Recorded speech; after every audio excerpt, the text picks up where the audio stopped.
A ver,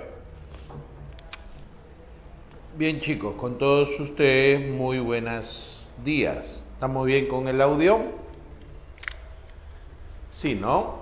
Ya nosotros prácticamente hemos ya acabado la teoría de los ciclos. Falta este pedacito y comenzamos con la solución de las preguntas. Mira, los keynesianos explican que los ciclos económicos se van a ver producto de la demanda agregada. Entonces, cuando esa demanda es baja, es decir, cuando la gente no está comprando, el dejar de comprar, eso es un mal síntoma que es percibido por los empresarios. Entonces, si la gente deja de demandar, los empresarios comienzan a bajar su nivel de inversiones. Y al bajar ellos su nivel de inversiones, obviamente el nivel de producción en la economía comienza a descender. Si desciende el nivel de producción, al descender el nivel de producción, eso va a generar que aumente el número de desempleados, ¿no? Porque menos producción, las empresas comienzan a despedir personas. Y si las empresas comienzan a despedir personas, estas personas despedidas tampoco van a tener ingresos. Y al no tener ingresos, la compra de estas personas va a disminuir. Entonces el inversionista sigue teniendo esa percepción de que no están comprando, entonces las inversiones todavía se reducen aún más, agravando el problema, haciendo que la economía se contraiga drásticamente. Es por esa razón que John Maynard Keynes, en la crisis del 29, recomienda: para salir de ese problema, nosotros tenemos que hacer que la demanda suba. ¿Y cómo hacemos que la demanda suba? Hacemos que la demanda suba cuando el gobierno incremente su gasto. Si el gobierno incrementa su gasto a través de las obras públicas, va a generar empleo. Y si la gente está trabajando, va a tener ingresos. Y si la gente tiene ingresos, entonces esa gente va a poder comprar. Y si la gente puede comprar, entonces obviamente el inversionista va a decir: oiga, ya en el mercado se está comprando. Y si en el mercado se está comprando, hay plata, invertimos. Entonces el inversionista invierte. Y la economía se va recuperando. Entonces, es por eso que Keynes dice que los ciclos se van a mover en base a la demanda.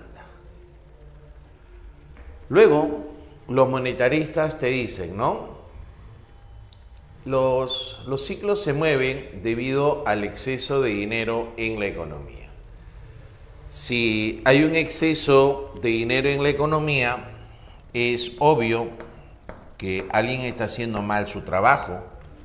¿Quién es el que estaría haciendo mal su trabajo? Encontraríamos que el que hace mal su trabajo es el BCR.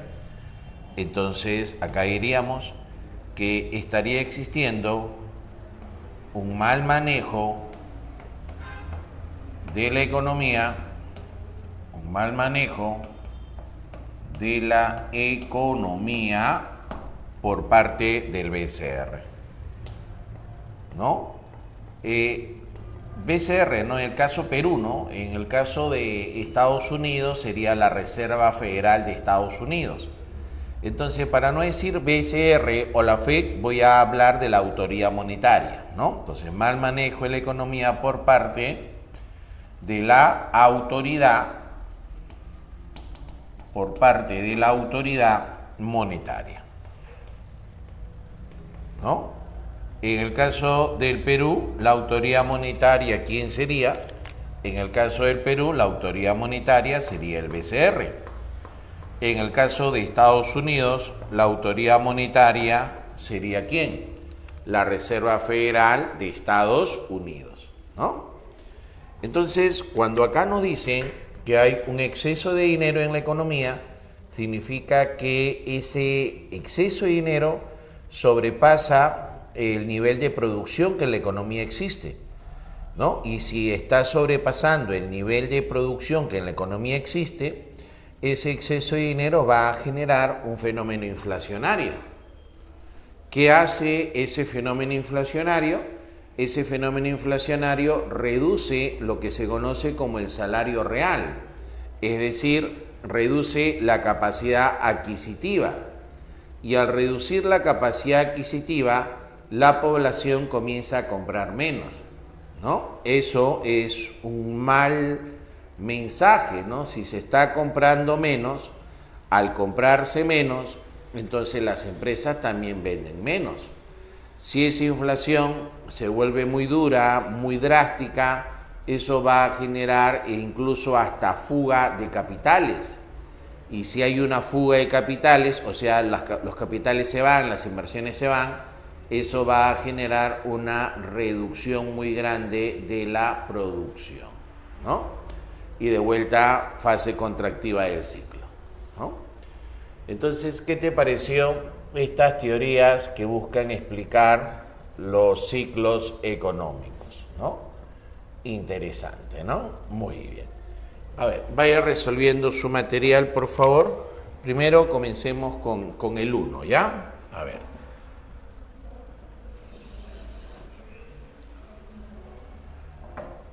Vamos a darle un par de minutos.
La pregunta 2 ya la habíamos hecho el día de ayer, muchachos, ¿ah? Así que de la 1 nos saltamos a la 3.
Ya, ahora sí, arrancamos. En la pregunta número 1 nos hablan de 4 proposiciones, ¿verdad? Dice, un ciclo consiste en un periodo de expansión y otro de recesión o contracción con respecto al PBI potencial. A ver, en esa proposición vamos a borrar el término recesión, ¿ya? Entonces, en la proposición uno debe decir, un ciclo constante es un periodo de expansión y otro de contracción con respecto al PBI potencial. ¿A qué se le llama PBI potencial? PBI potencial es lo que podemos alcanzar como máximo de producción, ¿verdad? Por decir, si tenemos una empresa que podemos fabricar al mes 200.000 unidades de un producto determinado, el PBI potencial es ese PBI que podemos alcanzar, que es 200.000 unidades. ¿Te das cuenta? Ahora, un ciclo económico recuerda que se pone el PBI en el eje de las ordenadas y se mide a lo largo del tiempo. Y el ciclo económico tiene una fase expansiva, ahí está la fase expansiva, y también tiene una fase contractiva. Entonces, ahí hay un ciclo económico, con esa expansión y esa contracción. Por lo tanto, la primera proposición es verdadera, ¿verdad? ¿Por qué verdadera? Porque el ciclo económico tiene esas dos fases. La fase de la expansión y la fase de la contracción. Ahí está. Fase expansiva y fase contractiva. En la segunda proposición dice, la crisis económica son grandes perturbaciones en el equilibrio económico caracterizado por una contracción de la economía. A ver, si acá está el ciclo económico, la parte superior se llama la cima, ¿verdad? La cima. Pero ese cambio brusco de la producción se llama la crisis. Y lo que viene después de una crisis, que es toda esta parte de acá, se conoce con el nombre de la recesión. Pero tanto esa crisis como esa recesión vienen a estar dentro de la fase de la contracción, ¿verdad? Entonces ahí tenemos a la contracción que va a abarcar a la crisis y también va a abarcar a quién más, a la recesión. Entonces, decir contracción ¿es solamente hablar de un periodo recesivo? No, también abarca a la crisis, ¿verdad? Profesor, y recuerda que cuando hablamos de la crisis, hablamos de una perturbación de la actividad económica. Entonces, todo en la proposición 2, todo va bien hasta la última parte donde dice que la contracción y la recesión. No, la crisis está separada de la recesión, ¿verdad? Está separada de la recesión. Entonces, eso haría que la proposición 2 sea falsa. ¿Por qué es falsa? Porque crisis y recesión no es lo mismo. ¿Ya? Crisis y recesión no es lo mismo, son dos fenómenos diferentes. Profesor, Dime. una pregunta. En la proposición 2, donde dice contracción, entre paréntesis recesión, ¿no se estará refiriendo como en la pregunta 1 que dice recesión o contracción? No, pero recuerda que en la pregunta 1, en la proposición 1, hemos borrado el término recesión. No, yo le dije, chicos, se borra en la proposición 1 la palabra recesión y solamente dice contracción. ¿Está bien? Ok, pues. Porque si no borramos eso, entonces la proposición 1 también sería falsa, ¿no? Por eso la borré. Bien. En la proposición número 3 dice, el crecimiento económico se mide por la variación porcentual del PBI. Oye, y qué bueno que hayas participado, campeón, ¿ah? Qué bueno, porque eso nos permite aclarar, ¿no?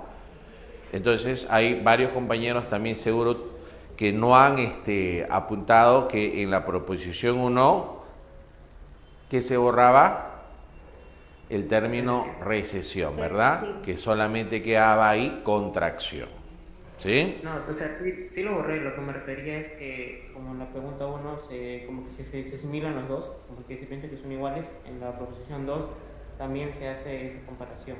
Esa era mi duda nada más.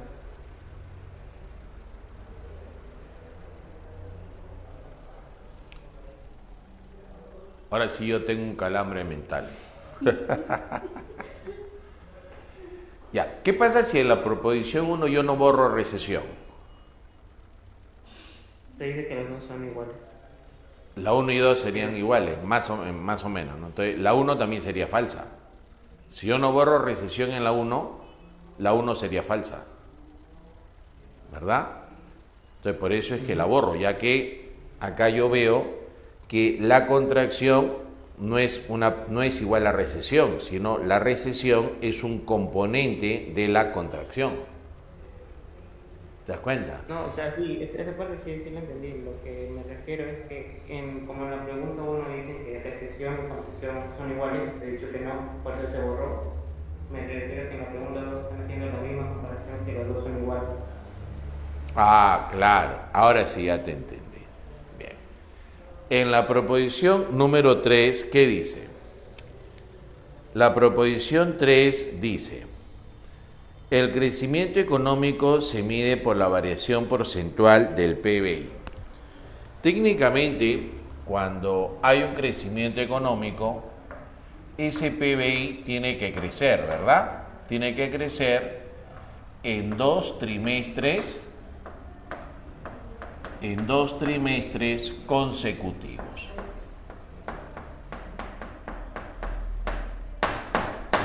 Entonces, ¿es o no es cierto que para medir el crecimiento económico utilizamos el PBI? Sí es cierto, ¿verdad? Pero específicamente tendría que el PBI subir en 2 trimestres consecutivos, ¿no? Específicamente. Falta una proposición. Dice, el desarrollo económico es aquel aumento de la producción, pero también de las exportaciones tradicionales y no tradicionales. Muy bien. Al hablar de un desarrollo económico,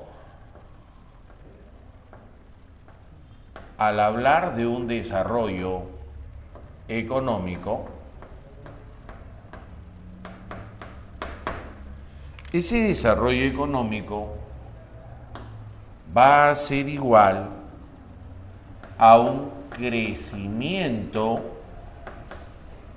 económico, pero sumado a la calidad de vida. Ten en cuenta que el crecimiento económico es el incremento del PBI, 2 trimestres consecutivos, es cierto. Pero aparte del crecimiento económico, tiene que mejorar la calidad de vida. Eso haría referencia a un mejor reparto de la riqueza.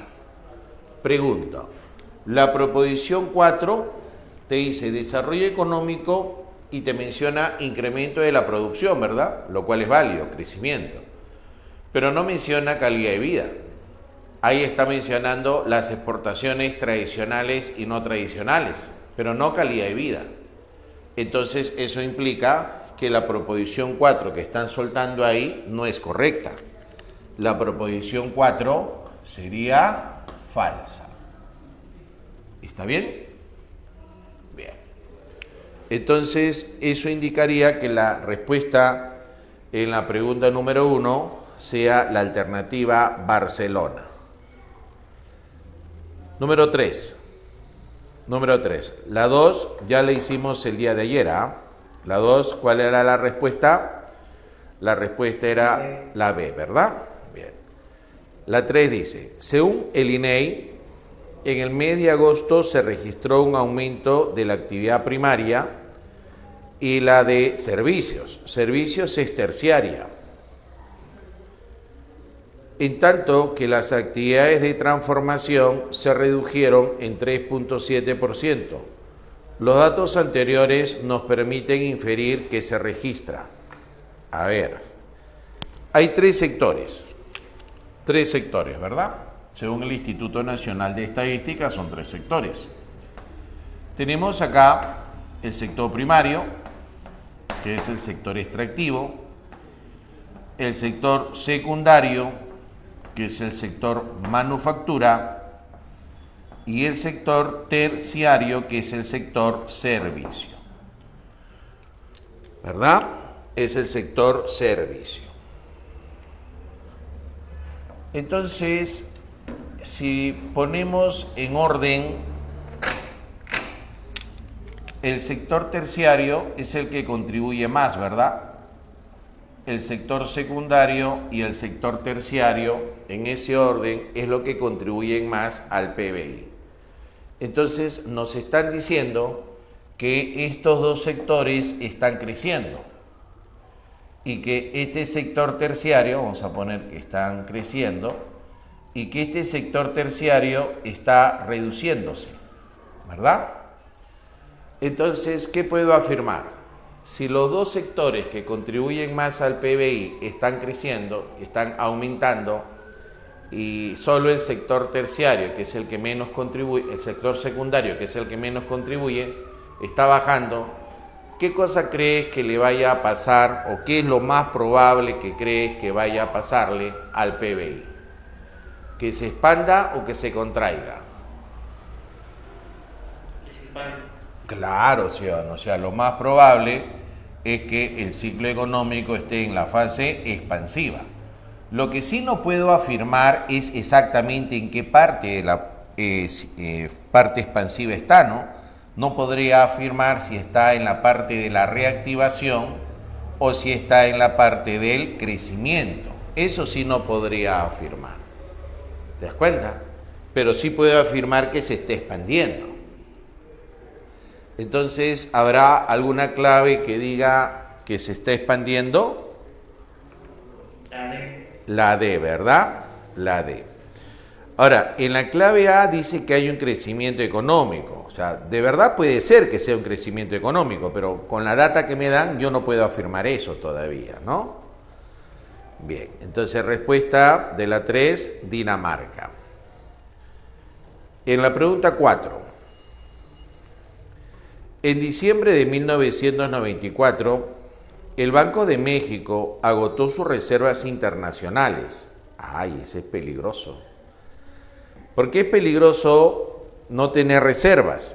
Porque las reservas te sirven para hacer frente a tus obligaciones, ¿no? ¿Para qué sirven las reservas? Para hacer frente a las obligaciones. O sea, por ejemplo, si nosotros tenemos que acá está nuestra economía, ¿no? Y no hay dólares. Entonces el importador comienza a reclamar, ¿no? Porque el importador tiene que pagar eso que ha comprado. Entonces él tiene que pagar y para pagar esos dólares dentro del país tiene que comprar dólares. Entonces ese importador va a demandar dólares. Pero si acá no hay dólares, él no va a poder comprarlos. Entonces, cuando eso pasa, cuando hay una escasez de dólares, el BCR va a sacar dinero de las reservas internacionales y los va a inyectar en la economía para que ellos puedan comprar dólares y pagar las importaciones. Entonces, para eso sirve el RIN. Pero ahí la pregunta nos está diciendo que este RIN se ha agotado. No hay. Entonces, si no hay RIN, entonces hay un problema. ¿No? Hay un problema, se supone que si no hay RIN, ya está agotado el RIN, significa que esa economía ha estado en angustias bastantes veces, ¿no? Entonces dice, en el 94 el Banco de México agotó sus reservas internacionales tratando de mantener el tipo de cambio fijo. Ah, era por eso, por el tipo de cambio fijo. Muy bien, entonces recuerda que un tipo de cambio fijo es un tipo de cambio determinado por el Banco Central. Y tenemos que tener un Banco Central muy fuerte para que absorba todos los excesos o cubra todos los faltantes de dólares. Entonces acá ya se quedó 0 kilómetros. Dice, causando una fuerte devaluación del peso mexicano. Entonces, si hay una devaluación del peso mexicano, significa que el tipo de cambio se elevó. El tipo de cambio se elevó, ya el Banco Central no pudo responder, se elevó. Lo que a su vez provocó el incremento de la deuda en dólares. Profesor, ¿por qué subiría la deuda en dólares? Porque si el tipo de cambio sube, entonces comprar dólares se hace más caro, ¿no? Si el dólar es más caro, si el tipo de cambio sube, el dólar se hace más caro, entonces tú vas a tener que gastar más pesos comprando dólares, ¿no? Entonces la deuda subió. Dice acá, la deuda en dólares a corto plazo de los bancos que no pudieron cumplir sus compromisos, con lo que se inicia una reducción de la producción. La situación anterior puede terminar en una. Dice, puede terminar en una. ¿No? A ver, vamos a explicarlo. ¿Dónde está la mota? Acá.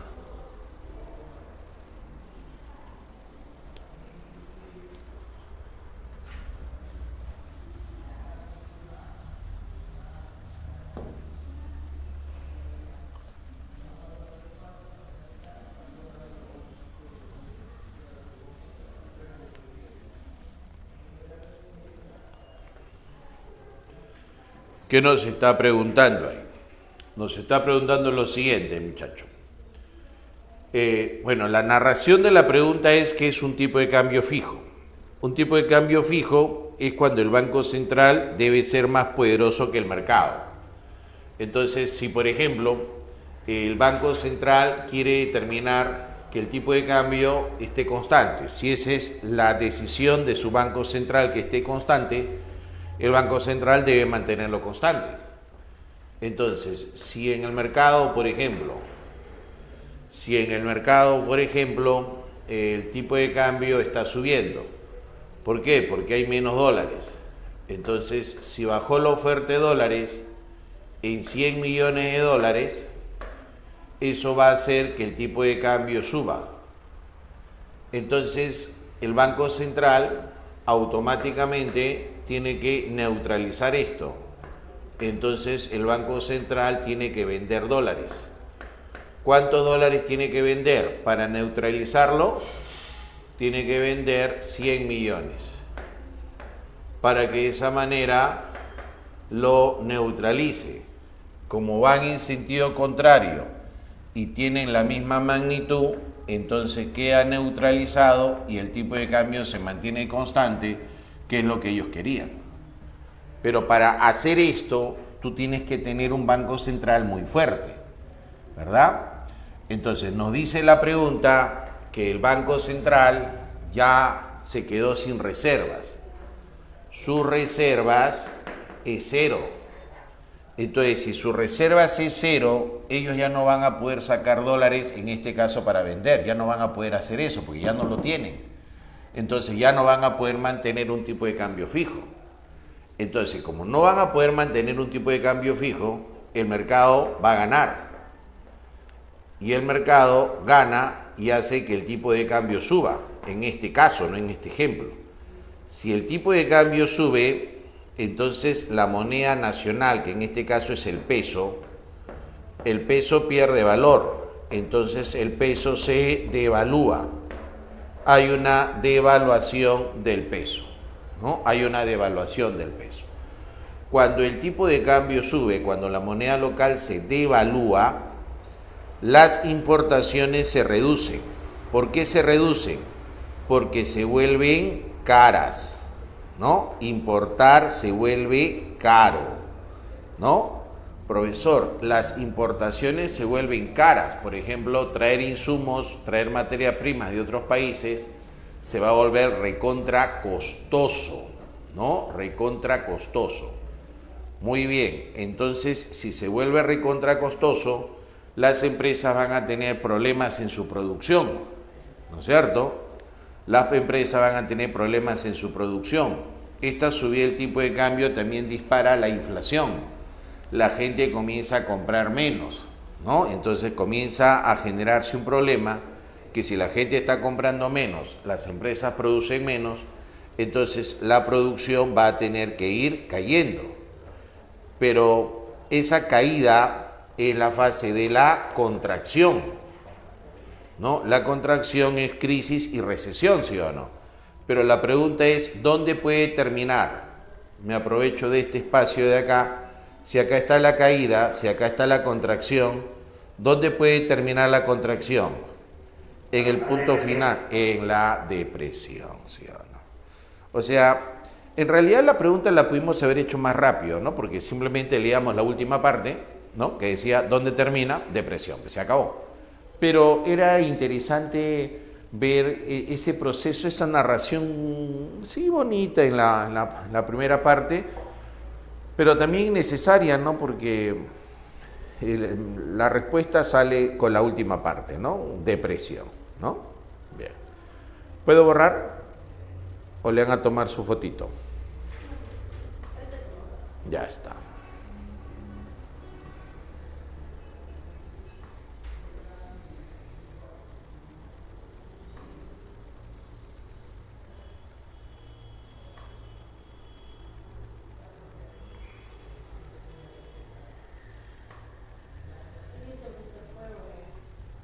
Perfecto.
A ver, en la pregunta 5 menciona, en una población donde predominen los niños, existen muchas bocas por alimentar respecto a las manos que trabajan, de modo que la producción total a repartir tenderá a ser que en otras poblaciones donde abunden las personas en edad de laborar, ¿no?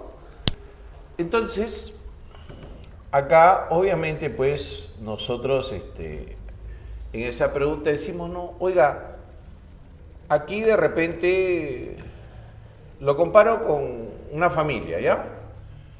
Una familia. Entonces, si acá en ambas familias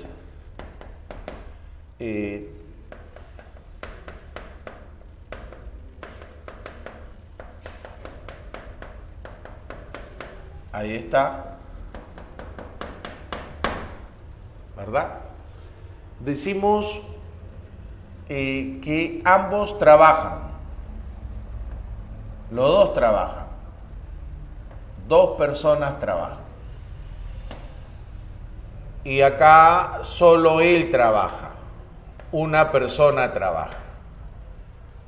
Entonces podríamos decir, ¿no? Oiga, ellos van a producir más que él, porque acá las dos personas trabajan y acá solo trabaja él.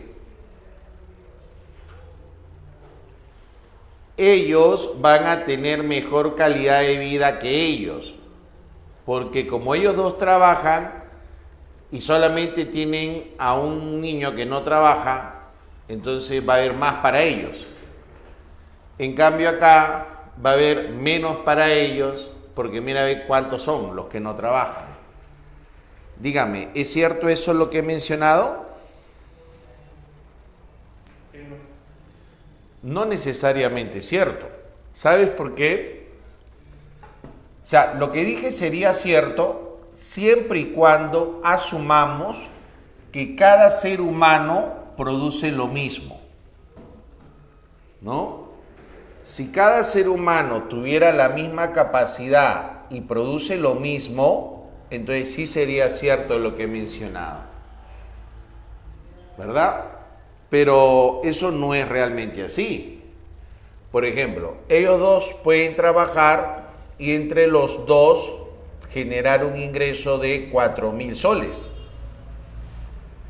Y él solito puede trabajar y él solito puede ganar 38.000 soles. Pregunto, ahora, ¿cómo fue la cosa?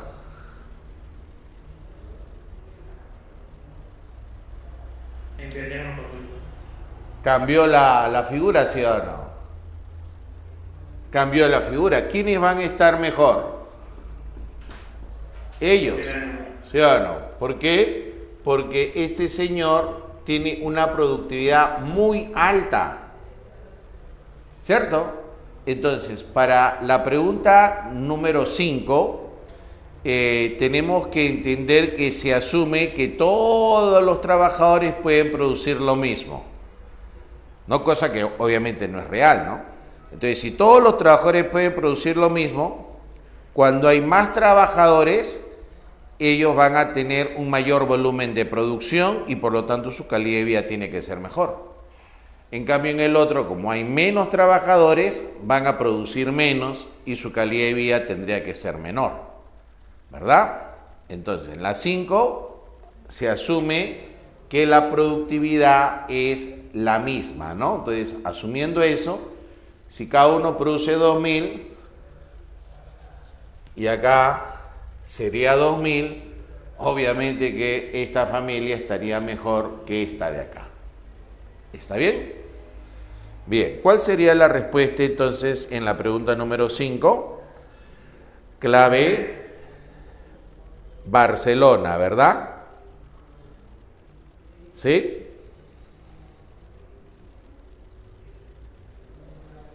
¿Hay vida en el otro lado de la pantalla? Está bien, ¿no? Perfecto. Así hay vida, sí hay vida. 6, dice, Europa lleva meses consolidando un escenario de desaceleración económica. Cuando hay una desaceleración, la economía sigue creciendo. La desaceleración involucra que la economía sigue subiendo, solo que ahora en unidades más pequeñas, pero igual sigue aumentando, ¿no? Dice, Europa lleva meses consolidando un escenario de desaceleración económica que cada vez más difícil de maquillar. La Comisión Europea ya ha reducido las estimaciones de crecimientos para la economía más importante de la eurozona, lo que significa que, a ver, en la pregunta número 6, nos dice que hay una desaceleración. Entonces, si hay una desaceleración es más o menos así. 10, 18, 24, 28 y 30. Entonces, acá hay un aumento, pero hay un aumento cada vez en unidades más pequeñas. Entonces, al haber un aumento en unidades más pequeñas, ahí se está observando la desaceleración. ¿Está bien? Ahí se está observando la desaceleración. Entonces, si esa desaceleración la quiero hacer en gráfica, díganme ustedes, ¿la curva cómo sería? ¿Sería de esta manera, así como 1, o sería de esta otra manera, así como 2? Al poner como 1, me indica que hay un debilitamiento, o sea, está subiendo, pero se está debilitando, por eso se está jorobando. En cambio, como 2, hay un aumento, pero cada vez que está agarrando más fuerza, por eso, mira, se va parando la curvita.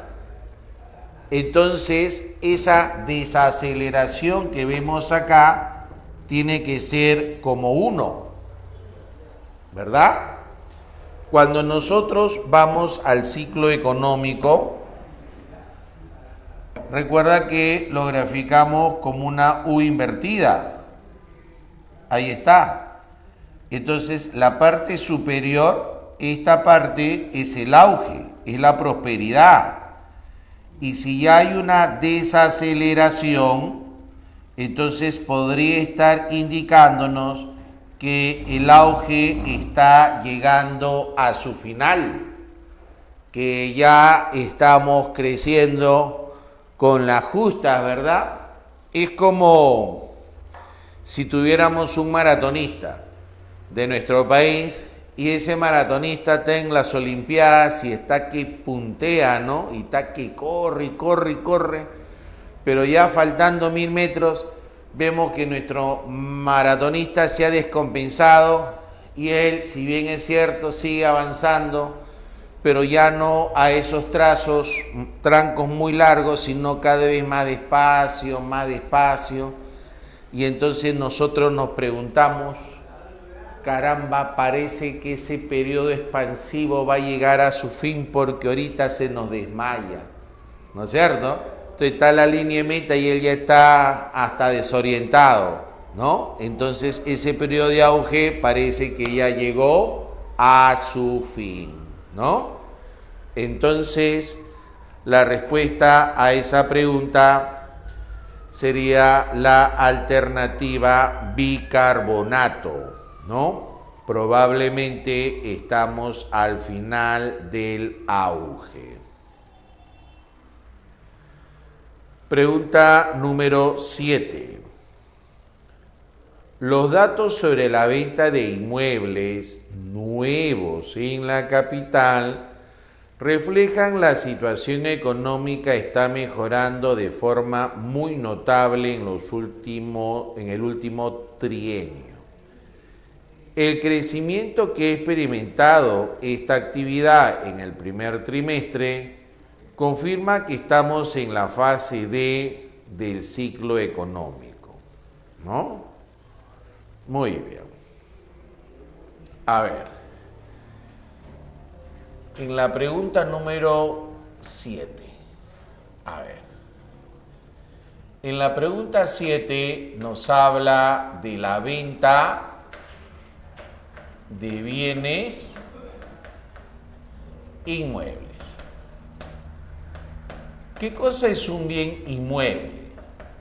Un bien inmueble es un bien que está arraigado al suelo, ¿no?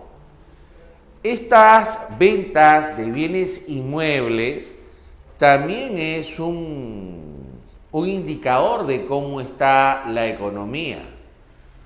Cuando esa venta de bienes inmuebles sube, significa que la gente tiene plata, que la gente está con billete. Entonces eso denota que el ciclo económico está en expansión.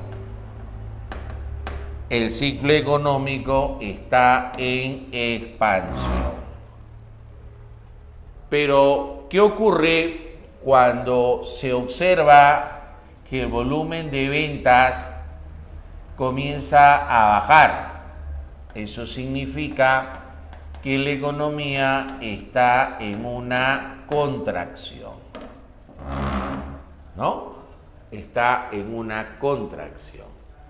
Entonces, de esa manera se observa también cómo está la economía.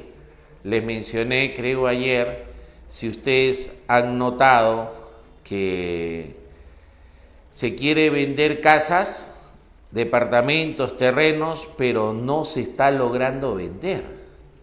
Les preguntaba si por donde ustedes viven han notado viviendas que están en venta y que tienen ese cartón de venta ya un buen tiempo. No la venden. Entonces, si ese volumen de ventas se ha reducido, ¿qué significa? Que la economía está en una contracción, ¿verdad? Muy bien, entonces aquí no nos habla que el volumen de ventas haya bajado, nos habla que el volumen de ventas está aumentando. Y si el volumen de ventas está aumentando, entonces diremos que la economía está en una expansión, siendo la respuesta la alternativa Dinamarca. 8. China. China se ha consolidado como una economía orientada a la producción para la exportación. Sin embargo, los economistas coinciden en que para ellos es muy urgente consolidar el mercado interno que proteja al país de los riesgos del sector financiero, con lo cual debería aumentar. Entonces, en la pregunta 8 nos habla de fortalecer el mercado, ¿no? Pero ¿qué mercado quiere fortalecer? El mercado interno, o sea, el mercado que se desarrolla dentro de China. Por definición, mercado, ¿qué cosa es? Mercado es el mecanismo de interacción entre ¿quiénes? Entre ofertantes y demandantes. Entonces, acá nosotros tenemos a los ofertantes, que son aquellos que van a vender, ¿no? Los que van a vender. Entonces, tú puedes tener acá gente que quiera vender. A ver, señores, queremos vender autos Audi acá en Comas, ¿no?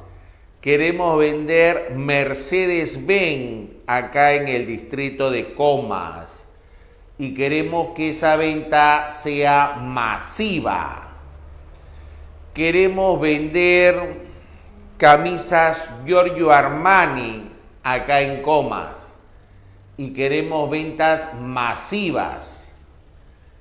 Pero para que ustedes puedan vender, tiene que existir gente que pueda comprar.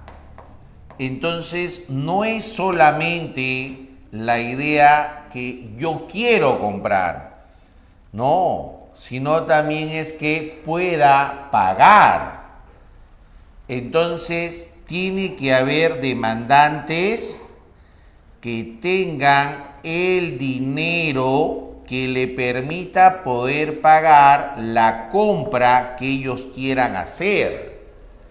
Entonces, si quiero fortalecer el mercado peruano, tengo que tener gente que pueda pagar. Entonces, los ingresos de esa población, pues tienen que aumentar. ¿Es o no es lógico eso? ¿Verdad? Porque si tengo una población que gana poco, es una población que no tiene capacidad de compra. Tiene que ganar más la gente para que pueda comprar y pueda tener dinamismo, ¿no? Usted, por ejemplo, ve películas norteamericanas, alemanas, etc., y la gente, siendo chicos que limpian mesas en sitios de venta de comida rápida, tienen carros, tienen camionetas, obreros que acceden a casas. Entonces, ¿por qué? Porque su capacidad, su nivel de ingreso es más alto. Entonces, si la economía se mueve a través del consumo, hay que hacer que nuestra población pueda consumir. Pero para consumir, ¿qué necesita? Ingresos, pues, muchachos. Tengan en cuenta que no es lo mismo ser pobre en un país pobre que pobre en un país rico. No es igual. Tengan en cuenta eso.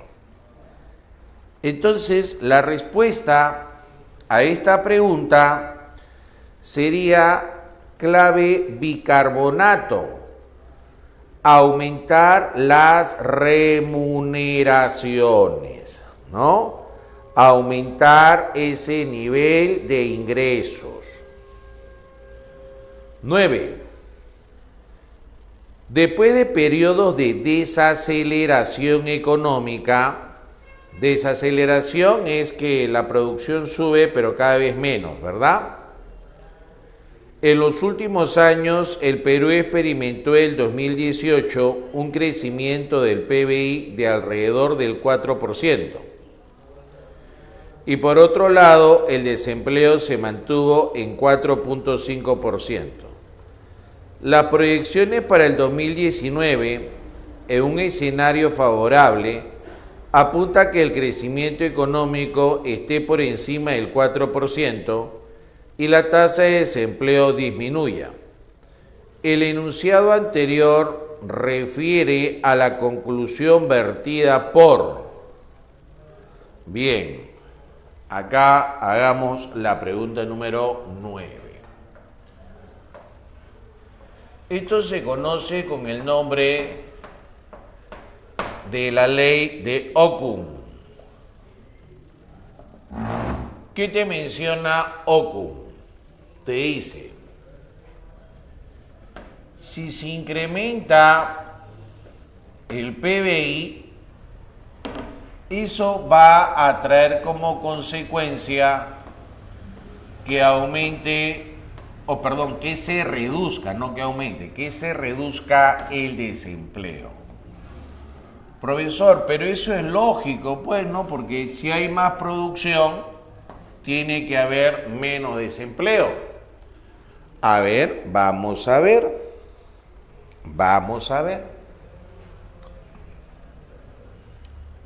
La producción, vamos a imaginar que sea tanto como 10. Que la población sea tanto como 100. Que el número de empleados sean un empleado por cada 5 unidades.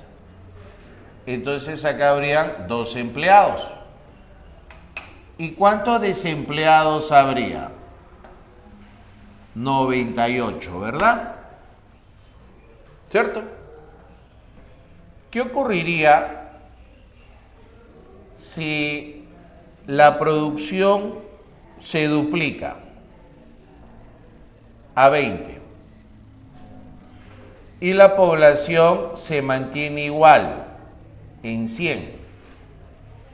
Entonces, ¿cuántas personas estarían empleadas? 4. 4. y por lo tanto el desempleo se reduciría a 96.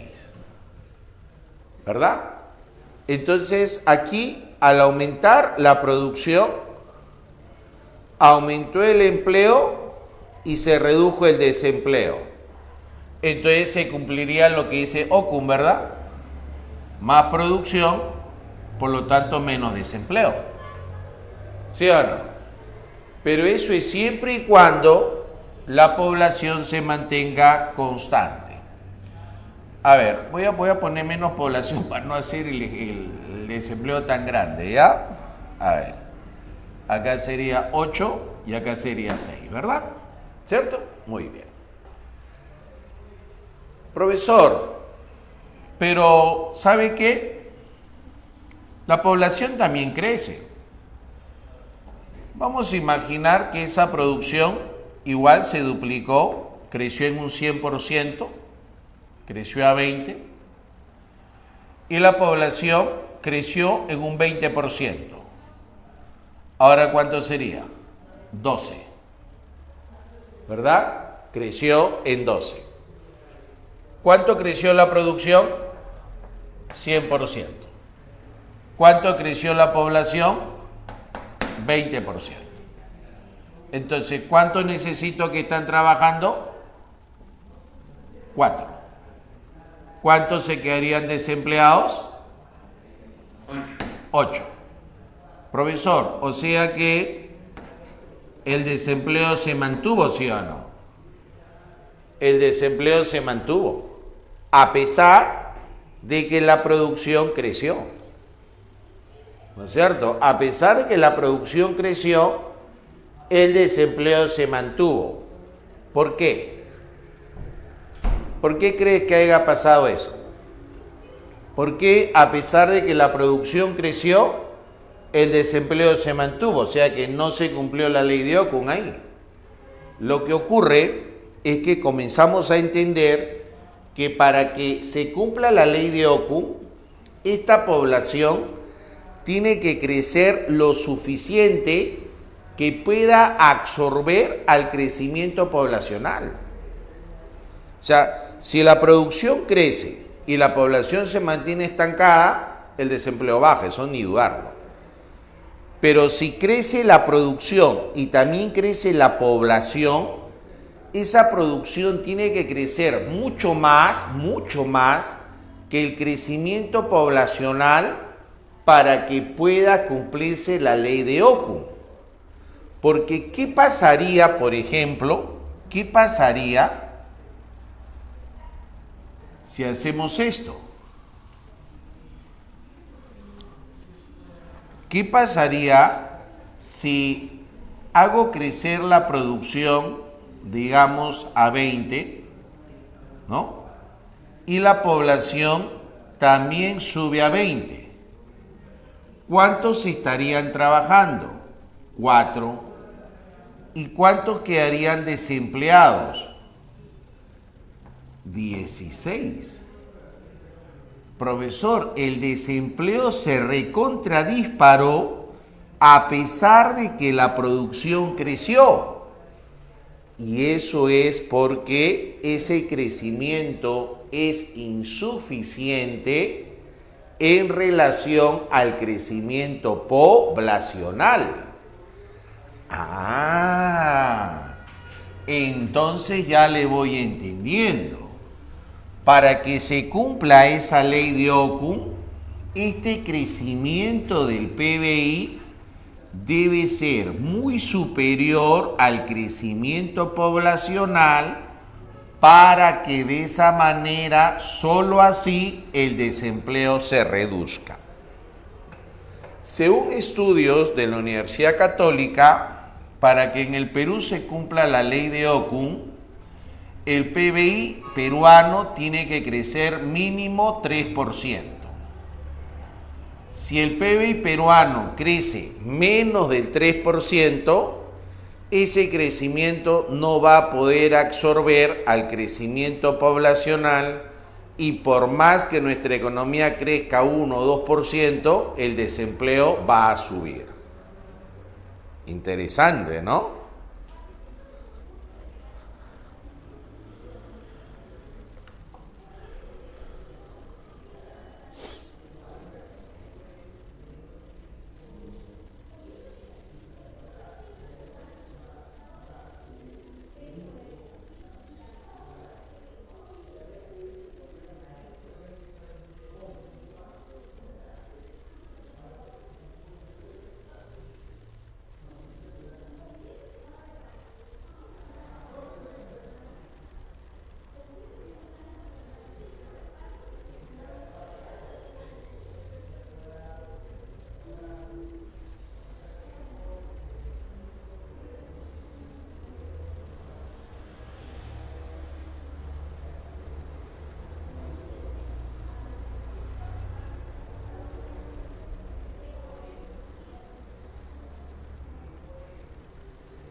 La 10. La 10 me dice, cuando las economías experimentan periodos de expansión y periodos de contracción a largo plazo, se observa que la producción y el desempleo guardan una relación. Así, cuando la economía termina su fase de expansión, se registra una declinación de la producción se considera que estamos en la fase de... esa es una definición textual. Para que exista una recesión, el PBI, que es la producción, tiene que caer en 2 trimestres consecutivos. ¿Ya? Si la producción cae en 2 trimestres consecutivos, entonces estaremos en una recesión. Entonces la clave de la 10 sería Ecuador. Ecuador. 11. En el siguiente gráfico muestra los diferentes ciclos económicos de la economía peruana para el periodo señalado, ¿no? Del 80 al 93 aproximadamente, y luego del 2000 al 2008 aproximadamente. Determinar las fases predominantes del ciclo económico para la economía peruana en los periodos respectivos. Nos habla del 80 al 83.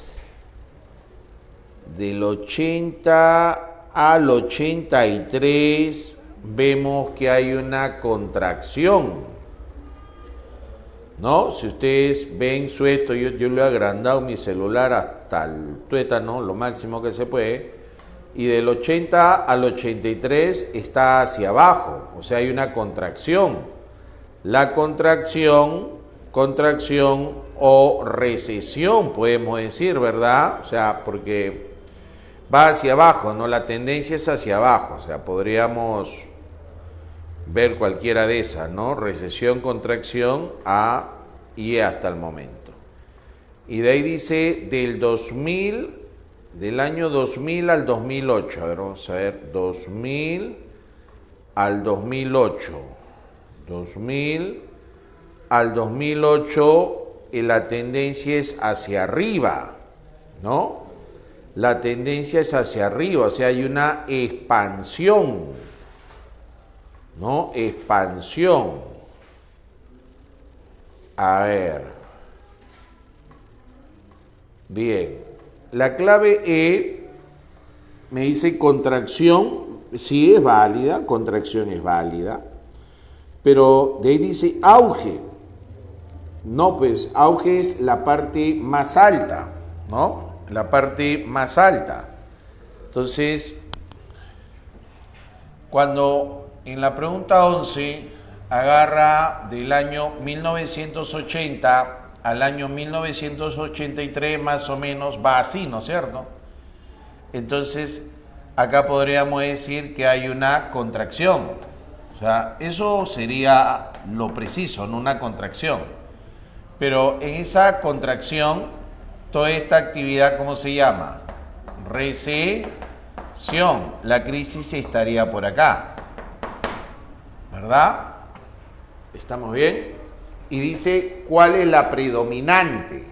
La predominante, la que predomina, ¿qué cosa es? Es la recesión, ¿no? De ahí dice, del año 2000 al 2008. A ver, déjame ver bien cómo es la forma de esa gráfica, del 2000 al 2008.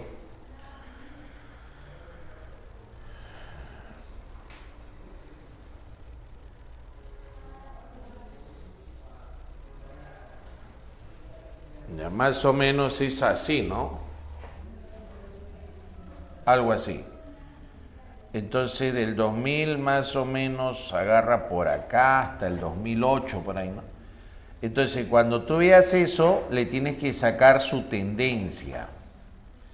Y la tendencia es unir los puntos extremos. y al unir los puntos extremos la tendencia es hacia arriba. O sea, la tendencia es una fase de expansión, ¿no? Entonces, la respuesta sería entonces la alternativa Argentina, ¿no? Argentina. Profe, ¿por qué la E la descartó? Porque en la E la última parte me dice auge. Y el auge solamente es la cima. O sea, el auge solamente es el punto más alto. Y la fase es expansiva, no es el auge, ¿no? 12.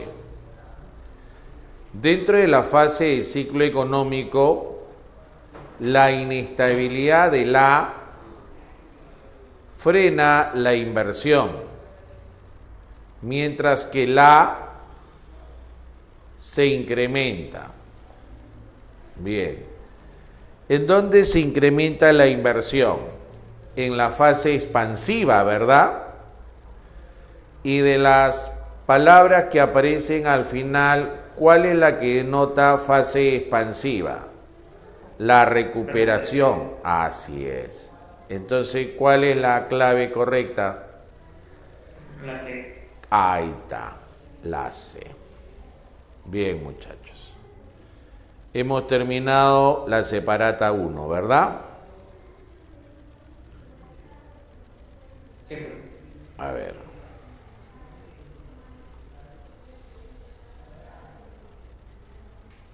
Ahí está.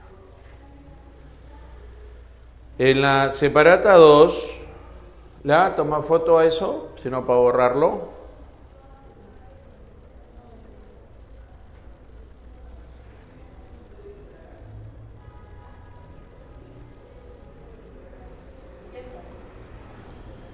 La evolución de la economía se mide mediante su evolución de su producción en el tiempo, ya que nos muestra en qué estado del ciclo económico nos encontramos, si es una fase expansiva o contractiva.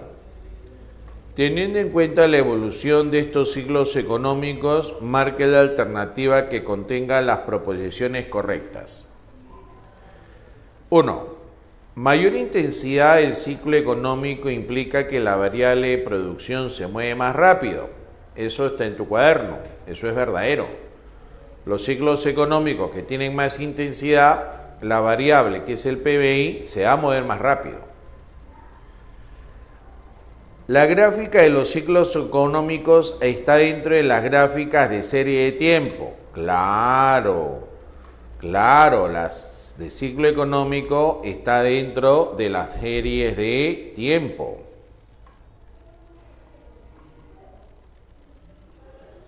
Tres. El precio de los bienes y servicios es una variable procíclica. ¿Qué cosa es una variable procíclica? Es una variable que tiene una relación directa al ciclo económico. Esa es una variable procíclica. Y los precios definitivamente que son procíclicas. O sea que tienen la misma dirección que el ciclo económico.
2.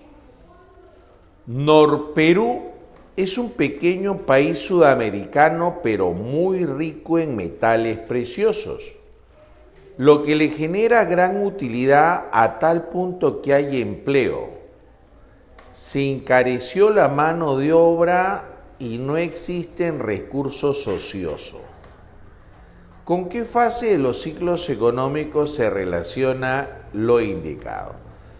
Bueno, ahí pues nos está arrojando que ya estamos en pleno empleo, ¿no? ¿Y cuál es la etapa del ciclo en la cual se habla pues de un pleno empleo? Se habla pues en el auge, ¿no? Muy bien. 3. Youcali es el país descrito como la isla misteriosa, la que soñamos todos y es tan real como soñar. Yaucali vive un momento económico caracterizado porque muchas empresas dejan de ser rentables. ¿Qué pasó con la isla soñada? ¿No? Deja de ser rentable, se frena la inversión. Los salarios se mantienen por un tiempo, pero luego, dado el cierre de las empresas, ¿no? Van a bajar, obviamente, ¿no? Lo expresado se relaciona con la fase del ciclo económico llamado. Profesor, ¿cuál podría ser? ¿Recesión o depresión? Bueno, como dice, las empresas dejan de ser rentables, se frena la inversión, los salarios se mantienen por un tiempo, pero luego caen dado el cierre de las empresas. Eso me indica que es una recesión. Todavía no podría ser depresión, tendría que darme a entender que es el fin del ciclo, ¿no? Tendría que darme a entender que las empresas operan solo para cubrir sus costos fijos, ¿no? Entonces la 3, casita, recesión. 4. Perumanta es un país donde la gente cuenta con un notable sistema de salud, educación, empleo y cuidado de la diversidad de los ecosistemas. Según se explica, dicho país se encuentra en...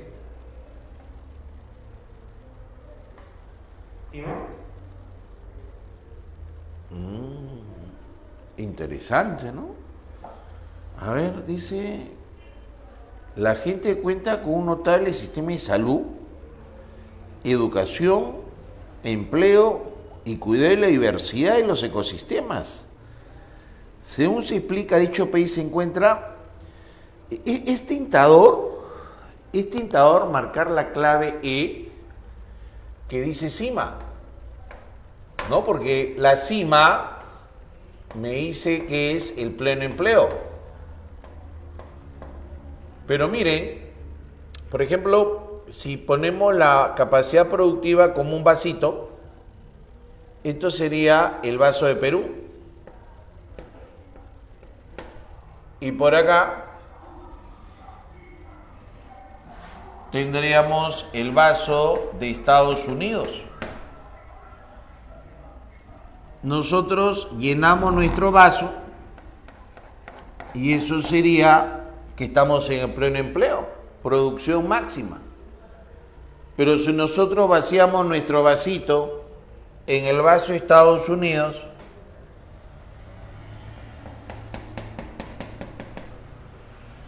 eso sería una crisis para ellos. ¿Te das cuenta? Entonces, si estamos acá con este vaso lleno, diríamos, estamos en la cima. Pero, ¿la cima de qué? La cima de algo pequeño. Pero, por más que nosotros estemos en la cima, con este tipo de economía tan pequeña, eso no garantiza la narración que dice ahí. Porque la narración dice que se cuenta con un sistema notable de salud, educación, empleo, cuidado de la biodiversidad. Eso ya está ligado a una mejor calidad de vida. Entonces la respuesta acá, muchachos, sería desarrollo. La alternativa, deschávate. ¿No es cierto? Esa sería la respuesta, muchachos.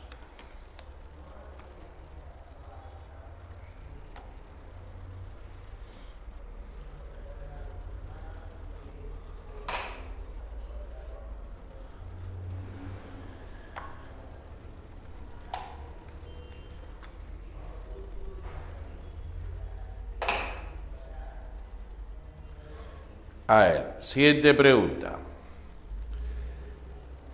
5, ¿no? Jaimito vivió toda su niñez en la sierra peruana. Él, para poder ir a la escuela, tenía que caminar 2 horas diarias desde su casa. Así que un buen día su papá le dijo que ya no fuera a estudiar porque más útil sería que le ayudara en los trabajos del campo. Razón por la que nunca terminó de aprender a escribir ni leer. Con el factor IDH se relaciona lo indicado. El IDH es el índice de desarrollo humano. Cuando los países tienen un IDH alto, significa que ese país ofrece buenas condiciones para que una persona se pueda desarrollar. El IDH está en base al índice de esperanza de vida, el índice de logro educativo y el índice de ingreso. Todo eso dividido entre 3. Entonces la pregunta hace referencia a este índice de logro educativo, donde está la alfabetización. Entonces, ¿qué es lo que la pregunta narra, no? Porque este chico no estudió, no aprendió a leer. Entonces, la clave de la 5 sería la alternativa Argentina. 6. Después de periodos de desaceleración económica, en los últimos años el Perú experimentó en el 2018 un crecimiento del PBI de alrededor del 4%, y por otro lado, el desempleo se mantuvo en 4.5. Es desconocida, ¿no? Okun, ¿verdad? Okun. 7. Cuando las economías experimentan periodos de expansión y periodos de contracción a largo plazo, se observa que la producción y el desempleo guardan una relación. Así, cuando la economía termina la fase de expansión y se registra una declinación de la producción durante 2 trimestres, se genera una recesión. Clave Dinamarca. 8. 8, Barcelona, ¿verdad? 9, Colombia. 10, Dinamarca. 11 para relacionar, ¿no? Recesión. Dedo, ¿no? Caída continua en 2 trimestres consecutivos. 2, pleno empleo, con la C, producción máxima. 3, depresión, punto más bajo del ciclo económico, con la B. Crecimiento económico, incremento del PBI. Entonces, clave, Argentina. 12. Marquen la alternativa que contenga las proposiciones correctas respecto a la crisis económica. Friedman sostiene que la crisis se debe a que los bancos centrales no incrementan la oferta monetaria o a la misma velocidad que crece la demanda de dinero. Claro, ese es el enfoque monetarista, pues. 2. La escuela austriaca, en especial Ludwig von Mises, sostiene que la causa está en una mala inversión que produce una mala asignación de recursos productivos. Verdadero. La crisis es solamente la caída del PBI en 2 trimestres consecutivos. No, pues eso es falso. Entonces la 12, respuesta casita.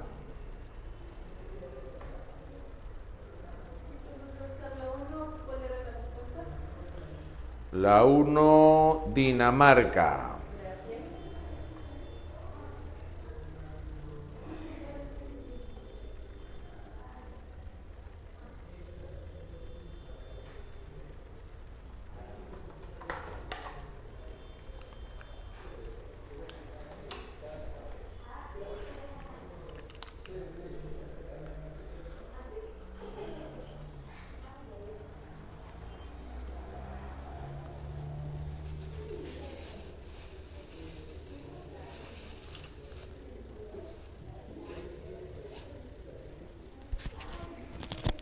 Listo, chicos, nos vemos.